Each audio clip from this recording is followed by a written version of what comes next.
in all honesty, like, we have to have a third child. And it has to be a boy. That's what I want, and we're gonna do that, I hope. I feel like I just got my body back. I'm at capacity. But Gigi's kind of self-sufficient at this point, you know? I mean, she can take a piss by herself. Exactly. She doesn't wear a diaper. What's up, guys? Welcome back to my channel. So I'm here today to talk about The Real Housewives of Dubai, Season 2, Episode 5, A New Home and a Game of Telephone. So be sure to like, comment, subscribe. Let's jump right on into it. So this episode kicks off with Stanbury inviting all the ladies to like this little lunch excursion out in the desert. We're gonna see it as the last scene in this episode. So yeah, she's inviting them to that, and she shares, hey, come dressed to do activities and whatnot. I.e., no ball gowns, Ayan. She like specifically says that to Ayan. Of course, she still winds up fucking showing up in a ball gown later on. It's like, oh my goodness, like, girl. But speaking of Ayan, she comes over and she's actually Stanbury's first guest in her new home. There's still all kinds of madness going on. She and Sergio are still sleeping on the floor. They're getting ready for Sergio's parents and sister to come visit. Like, there's a lot going on. Her pride of the new home is this massive 80-year-old bonsai tree that gets like tended to twice a week. It gets like washed and like vitamins and shit. Like, it's this whole thing. So that's like her pride of the home. Ayan rolls up and Sergio, he's like, oh, we shouldn't have heels on the floor. Like, text her to make sure she doesn't have heels. Of course, Stanbury texts her like 10 minutes before she gets there. She's like, this is my outfit. I'm in heels. I'm not taking them off. I'm sorry. So she keeps them on throughout the house and gets a little tour and whatnot. And again, still a lot of work going on, but it's coming along nicely. It's just like, she definitely like moved in a little bit early, but it's because she had to get the fuck out of her homie's house. You know what I mean? It's like, you have overstayed your welcome is not a fucking secret. And during this tour, Ayan kind of gets a bit of a glimpse into the whole baby situation as they check out the prospective nursery. Because the second floor of the home is like the kids' floor. Like, that's where Yasmin's room is, that's where Stanbury's twins' rooms are, and that's where the prospective nursery is. And, you know, the third floor, that's where Stanbury and Sergio's master suite is. And Ayan's like, well, how's it gonna work with having the baby down here and you guys are a whole floor above? And Stanbury's like, well, the same way, or with my other kids, like, we have a nanny, a wet nurse. Like, she's totally, someone else is gonna be here taking care of them, doing the nightly, you know, care duties and whatnot. And Sergio's like, no, we need the baby close to us. Like, we need the baby close to us, honey. Like, they have totally different perspectives. They're gonna build this later on. Sergio is like, so excited to have a baby, and it's like, Stanbury just does not give a fuck.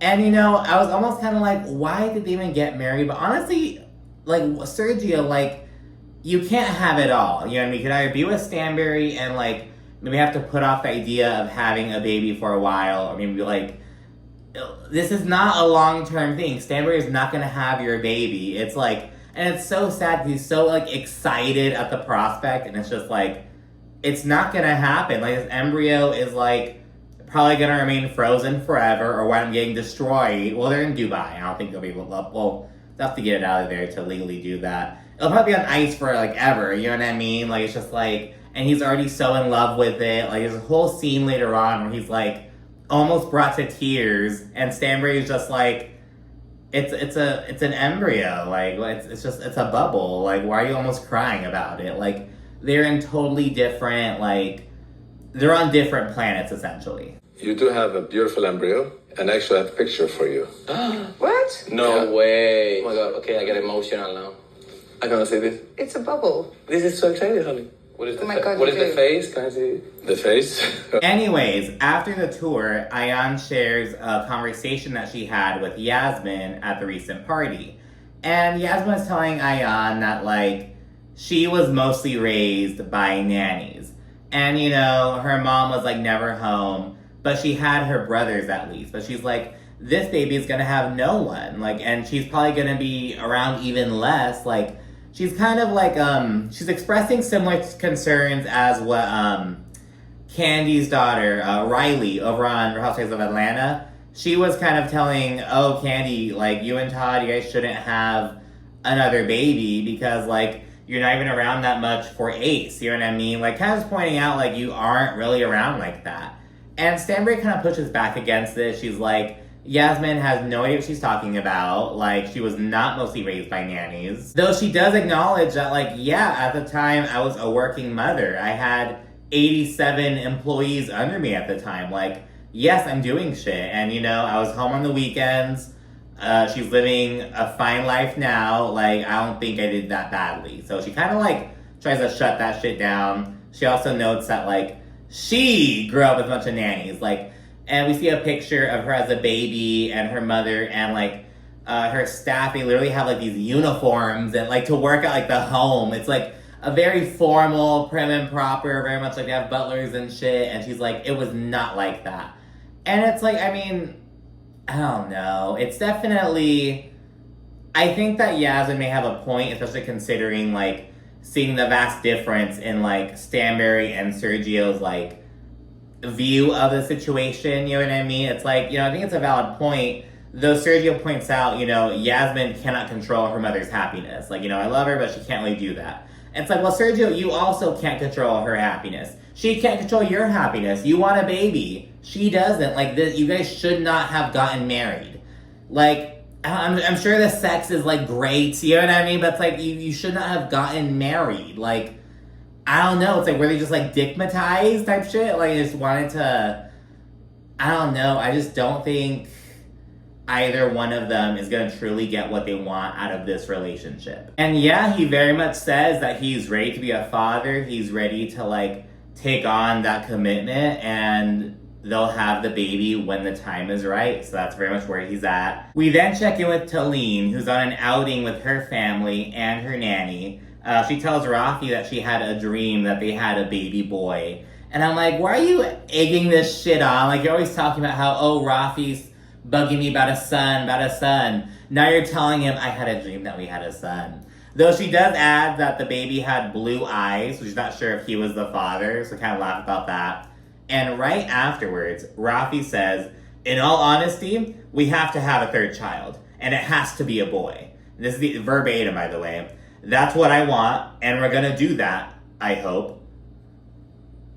And I'm like, dude, and this episode was so weird, because, like, we have Sergio and Rafi, like, so adamant about having another baby, and we're seeing their partners be like, I don't know about that. And it's like, the language that they're using, like, Sergio is like, you know, oh, we're gonna have a baby when the time's right. I'm ready. Like, it's gonna happen. Like, I need to have this picture of Caroline, like, pregnant with a baby bump. Like, it just has to be that way. I want this picture of Caroline naked with the tummy out. I have to have it. You know, a typical picture of them holding her behind and the baby is like, here? That's so good. I need that one. And I'm not gonna lie, when Sergio said that, my jaw dropped and I was just dying of laughter. And it was like, hear me out. I feel like the difference between Sergio and Rafi is that Sergio wants a baby. He wants to be a father.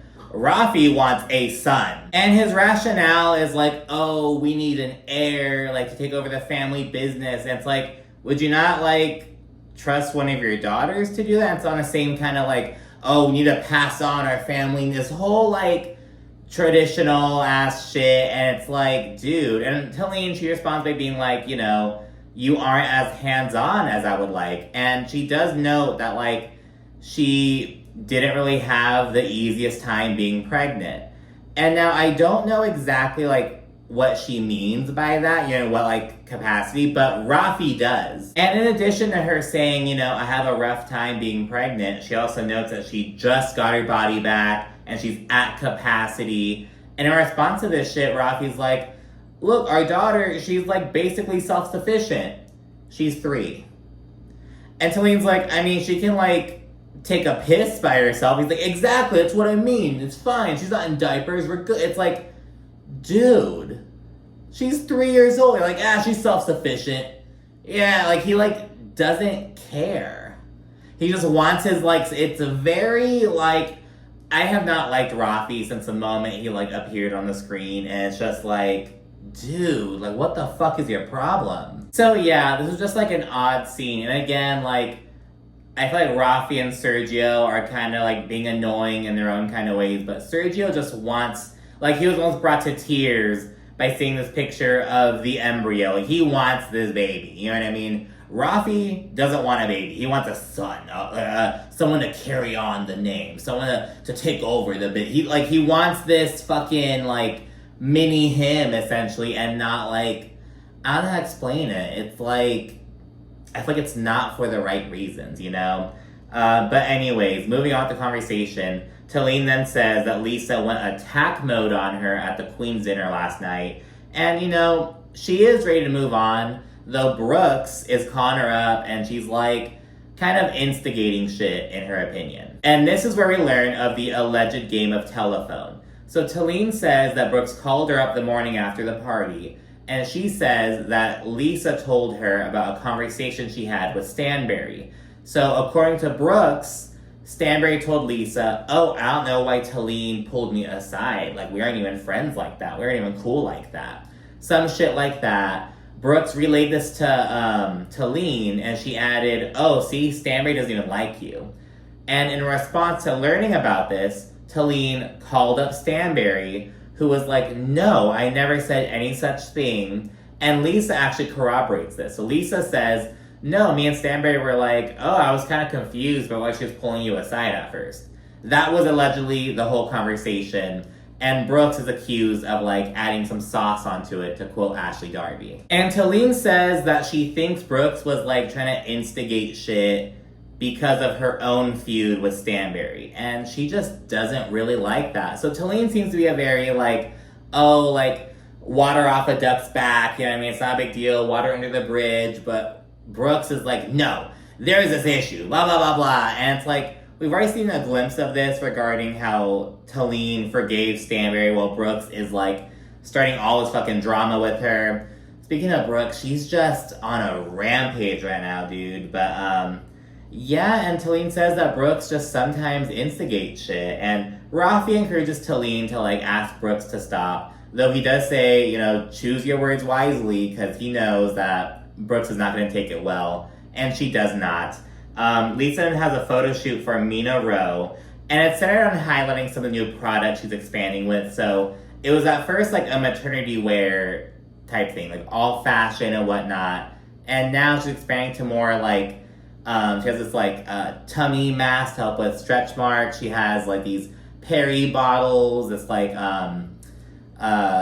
ointment for your lips and like your nipples to like help like with chafing, like things like that. She's really trying to expand and grow. So good for her. She says she wants to be a one-stop shop for moms and whatnot. And she just reflects on how like expanding beyond fashion has really been an experience. You know, she has to like basically consider a whole new range of things. You know what I mean? These are like, with fashion, it's kind of like, oh, does this look good? You know what I mean? But now it's like, is this like safe? You know what I mean? Is this like, so she's having to look at things differently, but she's excited. She knows that she's giving everything 110%.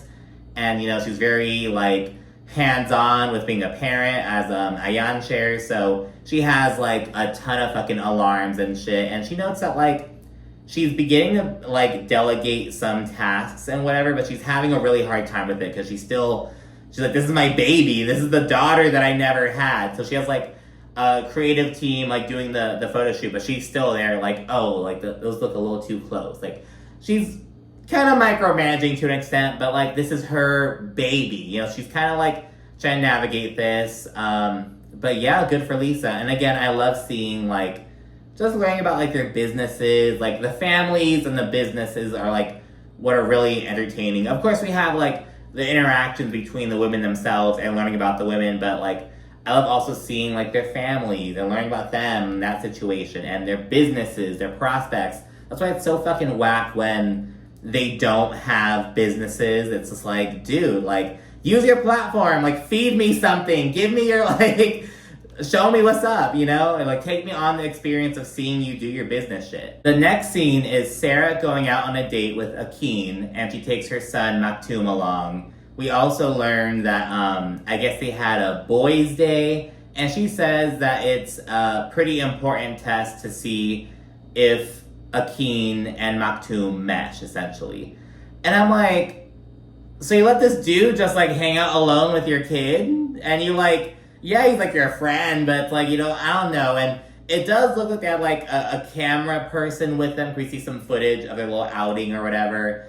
Sarah does note that like she needs Maktoum's like approval. She needs his input because he wants a father figure so badly. And she does note that this comes with a risk though, because it's like, you know, if things don't work out with Akin, it's like now her son's just like upset because he got to know this dude and got to form a bond with him, and now it was like for nothing. And it's like, I think it's just too soon because she isn't even dating this guy yet. She's like she's like testing the waters and seeing if she should take that next step or like friend zone him essentially. And it's like, and you're already letting him like hang out with your son. And I get it. It's like she doesn't want to commit to him. I don't know. I feel like it's just like get to know him a bit better and like see if you are interested. And then I don't know. I have mixed feelings about this. Let me know what you think down in the comment section, because you know she's just getting her son's hopes super high, and like we really see the result of this because like in the scene he's like, "Oh, when are you gonna be my dad or stepdad?" And Sarah's like, "Oh my gosh, like we're just friends right now." Like she's all embarrassed and shit, and it's like, well, you're telling your son, "Oh, I'm gonna find a great stepdad for you," and it's like, of course he's gonna ask this. He's 7 years old. Like, why are you getting his hopes up so high? Like, I don't know. I feel like Sarah isn't going about this as in the best way she could. You know what I mean? It's just like, I don't know, man. Next up, we see Stanbury and Sergio go to an appointment with their fertility doctor, and they're basically just checking in on their frozen baby boy embryo. When he talks to the doctor, he says that like they typically like to do the IVF stuff before the woman turns 50. Stanbury is like 46. I think she's about to turn 47 or she's about to turn 46, somewhere around there, like at the time of filming this. And mind you, this aired like a year ago. And the doctor tells her like, you know, I would like to see you get pregnant in like the next year if you decide to like, carry this baby yourself. And, you know, it's been a year. I don't think Stanbury's pregnant. So it's kind of like, and yeah, Stanbury, she discusses like the option of surrogacy, which is actually illegal in the UAE. So they would like have to have someone in another country and whatnot. And she has kind of some mixed feelings about this because she knows that she hasn't even thought about the embryo for months because all the moving stress and all that shit. So she's like, what if I get a surrogate who's like in Spain or the US or England and I like forget about it for 9 months and just have a baby? Like, oh my gosh. So that's like her stance.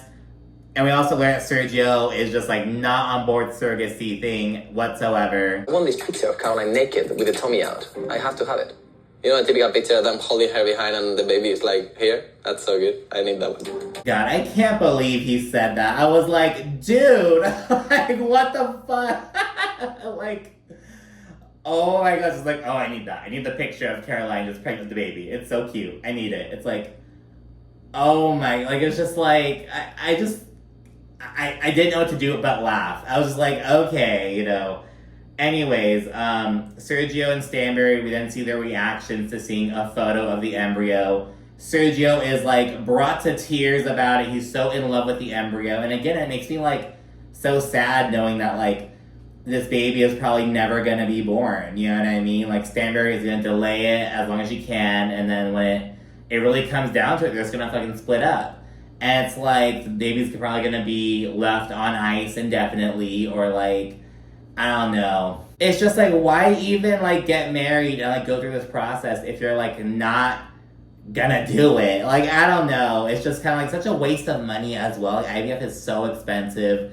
And remember, like this shit was like illegal in the UAE, so you probably had to like do it elsewhere, and like it's all that like hassle and like getting Sergio's hopes up. It's like for what? And it's like, and Sergio, this is just not like, you want something that Stanbury is just not prepared to give you. You know what I mean? And it's like in Stanbury, you aren't willing to give Sergio exactly what he needs from this relationship, but you still want to like keep this relationship. So you're giving a little bit to kind of like try to satiate him. It's like, well, you know, I'm not getting pregnant right away, but we'll do the embryo thing. We'll have it done. I'm just not doing that yet. Or like, you know, we'll get married, we'll move in, but like, it's, I don't know. I have such mixed feelings about the relationship. It's just like, I just feel like it just should not have even gotten this far, you know? Now, the next scene was actually really cool. So Saba, Sarah's Pakistani friend who was introduced to the show, she hosted like a little Ramadan get-together, a little iftar to break the fast on the first day of Ramadan. And so it's her, Sarah, who brings along Akin, and also Caroline Brooks and Ayan. They all get together just to, you know, break their fast. We learn about Ramadan and like just some like little facts about it. And again, this is what I like about Sarah and Saba. Like they're kind of like the only glimpses we have into like the culture and tradition there in the UAE. You know what I mean? Because like everyone else, they're all like, well, and even Saba, I don't think she like grew up in the UAE or anything, but Sarah did. And like Saba, she seems to have like more cultural ties to the area, if you will, because we're learning a lot about, I just like that they're teaching us about like Dubai, the UAE culture, Islam. Like it's so cool to see that aspect. I also liked when Lisa took her mom down to old Dubai and like the markets and whatnot. Last season, I think it was Nina, Ayan, and Sarah. They went to like the place where they sell gold. It has a specific name. I forget what it was called, but like the little gold place. And it's like, just cool to see like these little aspects to make Dubai unique. You know what I mean? It's like we need to see that as well. And in addition to learning more about Ramadan and Islam, we also learn more about Akin because the ladies all interrogate the fuck out of him. And Sarah loves it. She's like, oh, you know, don't interrogate him, guys. Yeah, keep going, keep going. They're also all gushing over just how hot he is. It's just like, Ayan says some shit like, oh, you remind me of a giraffe. Just like so elegant, just like great. I don't fucking know. They're just like all just gawking over how beautiful he is essentially. As they're chit-chatting, Sarah explains that Emiratis don't take their husband's last names. They like keep their father's last name out of pride for the father. So, and again, just some shit that we're learning about the culture in the area, and we would not get this if it weren't for Sarah. And, you know, her friend Saba is kind of adding some other shit, but, like, I love that Sarah gives us this little portal into just the culture there. I don't know how to explain it. Brooks then says that it's so important for Maktoum to have, you know, a father figure in his life. He's, like, around that age.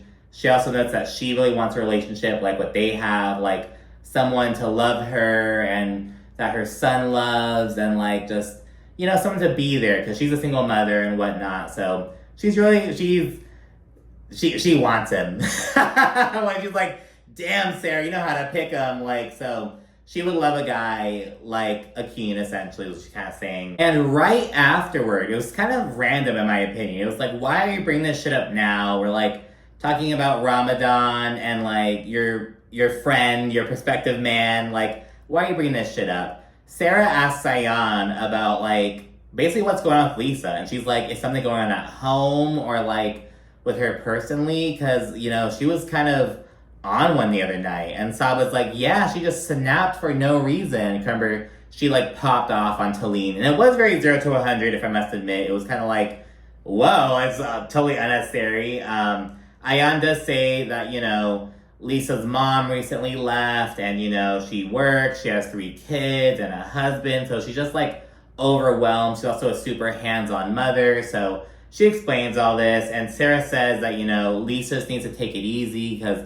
mom burnout is real, blah, blah, blah, and Ayan is quite uncomfortable by this conversation, and she's kind of like, hey, if you want to talk to Lisa about it, I would approach her directly, personally, you know, like, basically, don't ask me about what she has going on. Go ask her. So, I don't know, she kind of like, she kind of answered the question a little bit, but also shut the shit down. So, you know, she kind of, I think Ayan kind of navigated it as best as she could without being like, I ain't talking about shit. You know what I mean? So, but yeah, she was quite uncomfortable by like the overall conversation, which is understandable. We now see Brooks and Taleen. They meet up for drinks and dinner, and Brooks is gushing about Akin. She's like, Christ, does Sarah know how to pick him? Like, he's just this Greek god-like figure. Like, oh my goodness.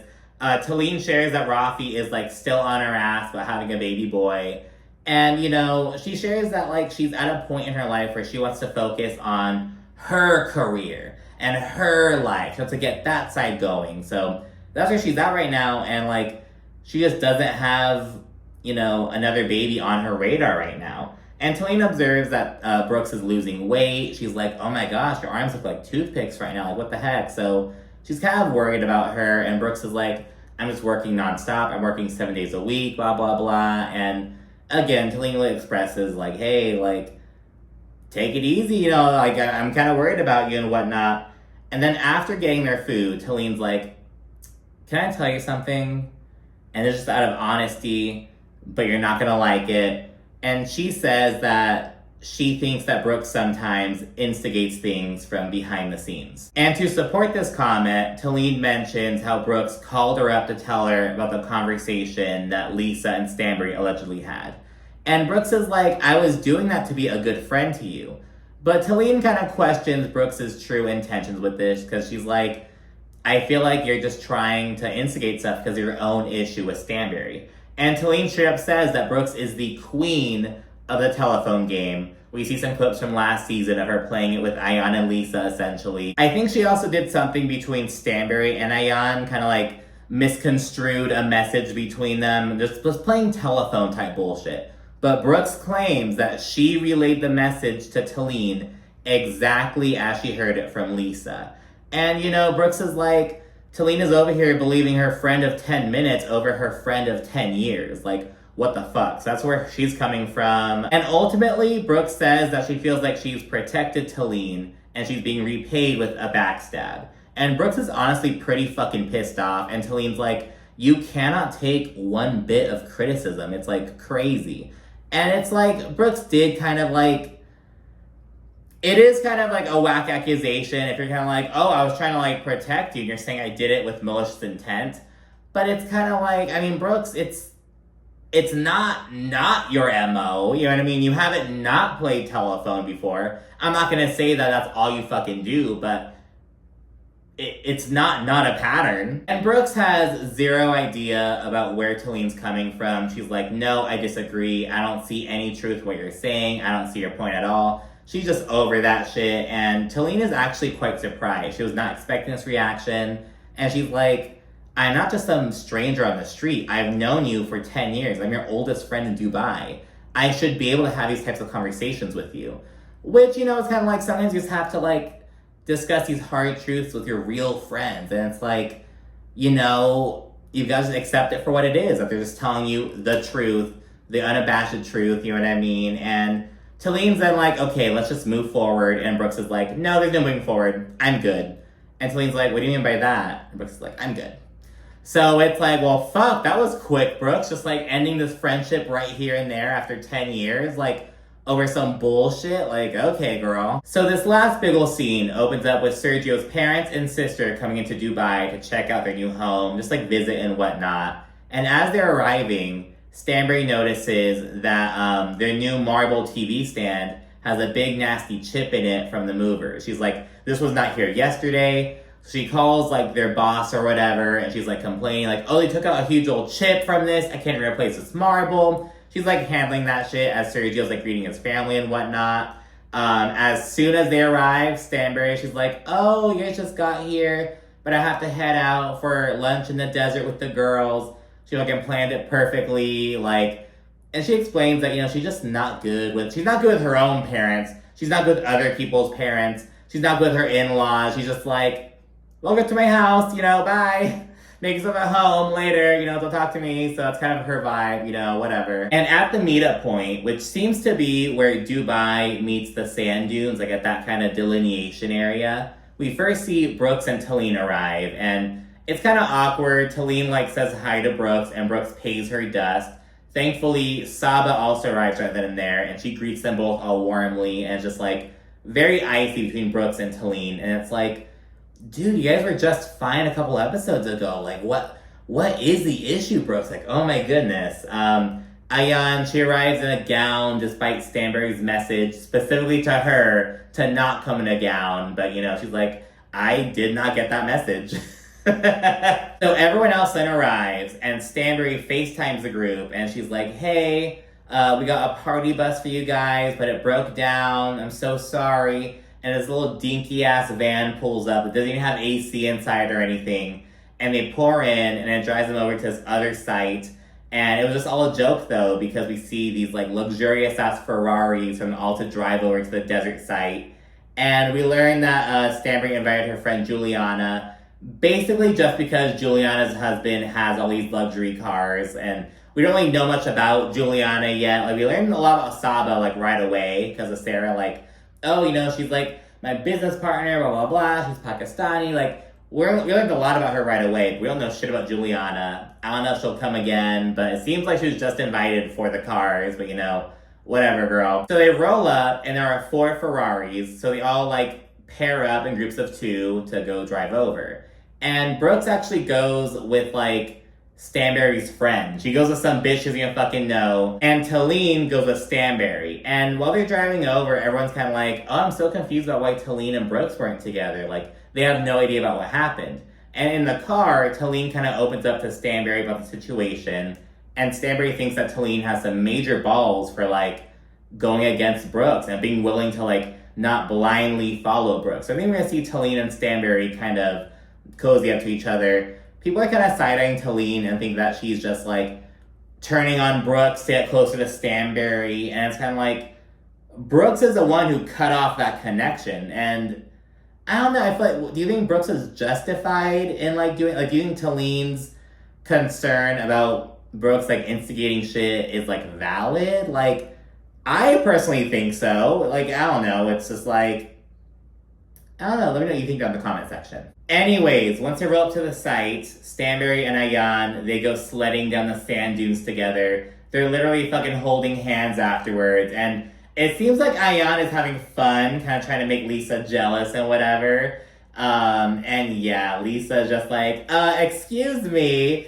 But yeah, I don't know, he's having fun, like teasing Lisa a little bit, like, haha, I'm for the Stanbury now. But Lisa, I think Lisa genuinely does not like that. You know what I mean? I think Lisa does not like Stanbury, and she does not like that Ayan is, like, rubbing the shit in her face. Like, I don't know. Like, I think she's just being cutesy about it, but I think Lisa genuinely does not fuck with that. But, you know, whatever. The ladies then sit down to eat, and Saba explains that, like, while it's Ramadan, and yes, they're, like, fasting, they're in the fucking desert. She's breaking her fast, because they shouldn't be eating or, like, drinking water from, like, sunrise to sunset, like, the entire day. And it's like, we're in the desert. I'm going to be drinking water. I'm going to be eating. Like, I'm breaking my fast because I need to keep myself safe. So I like that she acknowledged that, you know what I mean? Because, yeah, it's like, Stanbury, like, it's Ramadan. Like, Sarah and Saba are, like, fasting. You're bringing them to the desert, but they're like, no, it's fine. We're just going to break the fast.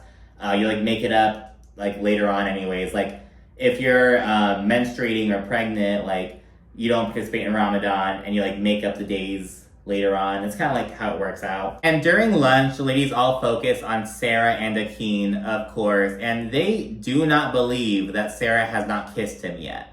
And Sarah's like, no, I swear I have not. Saba's like, yeah, she wouldn't lie about that. Like, but Stanbury, Brooks, Ayan, and I believe even Taleen, I think they were all like, girl, come on. You know you kissed him. Of course you've kissed him. He's so beautiful. How could you not kiss him? Blah, blah, blah.